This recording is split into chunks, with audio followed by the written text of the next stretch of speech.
पुराने समय की बात है। एक विशाल राज्य था, अमृतापुर, जहां सत्य, नीति और न्याय की बातें केवल ग्रंथों में ही नहीं बल्कि रोजमर्रा की जिंदगी का हिस्सा थी। इस राज्य का राजा था चंद्रसेन, एक वृद्ध परंतु सम्माननीय राजा जो प्रजा से प्रेम करता था। लेकिन उसके हृदय में वर्षों से एक भय पल रहा था, एक रहस्य जिसे वह किसी से कह नहीं पाता था। राजमहल के एक गुप्त कक्ष में था एक प्राचीन जादुई दर्पण, सत्य का दर्पण। हर पूर्णिमा की रात उसमें एक चमकदार रेखा उभरती जो धीरे धीरे लंबी होती जा रही थी, और कहा जाता था जिस दिन यह रेखा दर्पण को पूरी तरह ढक लेगी उस दिन कोई बहुत बड़ा संकट आएगा। राजा अब चिंतित था, न केवल अपने राज्य को लेकर बल्कि इस रहस्य के संभावित परिणाम को लेकर भी। राजा ने राज्य के सबसे विद्वान और अनुभवी ज्योतिषी को बुलाया। उसने ध्यान लगाकर दर्पण की ओर देखा और बोला, महाराज, यह साधारण रेखा नहीं, यह सत्य की रेखा है। जिस दिन यह पूरी हो जाएगी उस दिन आपके राज्य का सबसे बड़ा झूठ प्रकट होगा। राजा सन्न रह गया। वर्षों से दबा एक सच अब सिर उठाने वाला था। राजा के 3 बेटे थे। बड़ा बेटा महावीर, बलवान पर घमंडी। मंझला बेटा विक्रम, चतुर पर जल्दी घबरा जाने वाला। और सबसे छोटा समर्थ, शांत, गंभीर और चिंतनशील। राजा ने दरबार में घोषणा की, जो इस रहस्य की सच्चाई को उजागर करेगा वही मेरा उत्तराधिकारी बनेगा। सत्य की रेखा का अंत अब निकट है। तीनों राजकुमारों ने अपनी अपनी यात्रा शुरू की। महावीर सबसे पहले रवाना हुआ। रास्ते में उसे एक अद्भुत महल दिखा जिसमें हर समय उत्सव, नृत्य और संगीत चलता रहता था। वहां एक जादुई स्त्री मिली, रूपवती, मोहक। उसने कहा, मैं सत्य की रेखा की रहस्य जानती हूं, लेकिन पहले तुम्हें मेरे राज्य के लिए युद्ध जीतना होगा। महावीर युद्ध जीतने के नाम पर वहीं रुक गया। महीनों बीतते गए। वह भूल गया कि उसका उद्देश्य क्या था। वह विलासिता में डूब गया। अब बारी थी विक्रम की। रास्ते में उसे एक सियार मिला, बोलता हुआ, रहस्यमय।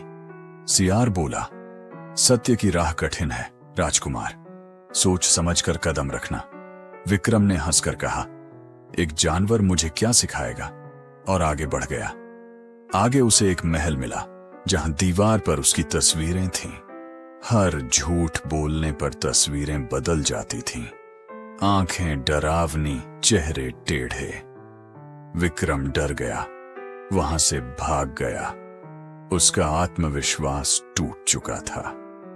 अब सबसे छोटे राजकुमार समर्थ की बारी थी।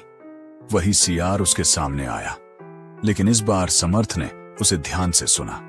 सियार बोला, यदि तुम मेरी बात मानो तो मैं तुम्हें सत्य की रेखा के स्रोत तक पहुंचा सकता हूं, लेकिन एक वादा चाहिए, एक दिन तुम्हें मुझ पर तीर चलाना होगा। समर्थ चौंका, फिर शांत स्वर में कहा, यदि इससे सत्य तक पहुंचा जा सके तो मैं तैयार हूं। सियार उसे पीठ पर बैठाकर हवा में उड़ चला। वे पहुंचे एक पर्वत के शिखर पर। वहां एक अंधेरी गुफा थी।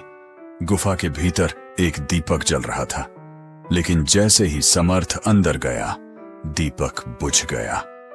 एक रहस्यमयी आवाज गूंजी, सत्य पाने की कीमत चुकानी होती है, क्या तुम तैयार हो? समर्थ बोला, हां, मैं तैयार हूं। तभी दीपक फिर से जल उठा और एक साधु प्रकट हुआ।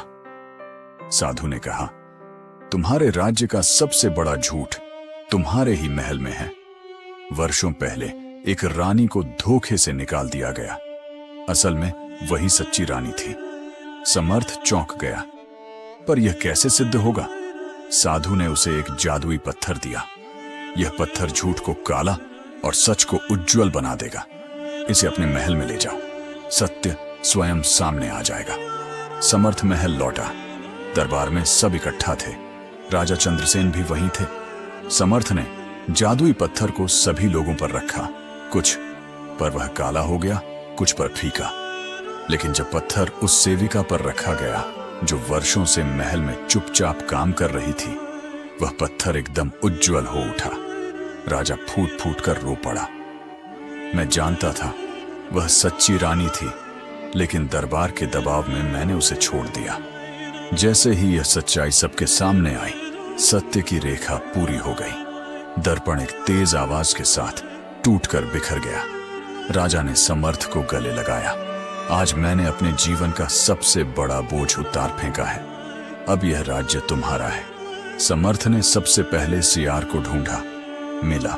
उसने कहा, अब तुम्हें मुझ पर तीर चलाना होगा। समर्थ ने धनुष उठाया, लेकिन फिर कहा, तुमने मेरी सहायता की है, मैं तुम्हें नहीं मार सकता। सियार मुस्कुराया और बोला, मैं कोई साधारण प्राणी नहीं, मैं उसी रानी का बड़ा भाई हूं। मुझे एक श्राप मिला था और तुम्हारी करुणा ने मुझे मुक्त कर दिया। समर्थ राजा बना, पर एक राजा नहीं, न्याय और करुणा का प्रतीक।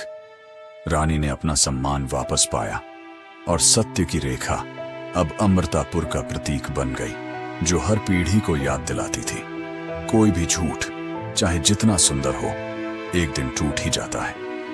अगर आपको ये कहानी पसंद आई तो हमारे चैनल रियल वाले लोग को सब्सक्राइब करना और बेल आइकन दबाना न भूलें। हम आपके लिए लाते रहेंगे ऐसी ही और दिलचस्प, मजेदार और सच्ची घटनाओं पर आधारित सुंदर सुंदर कहानियां।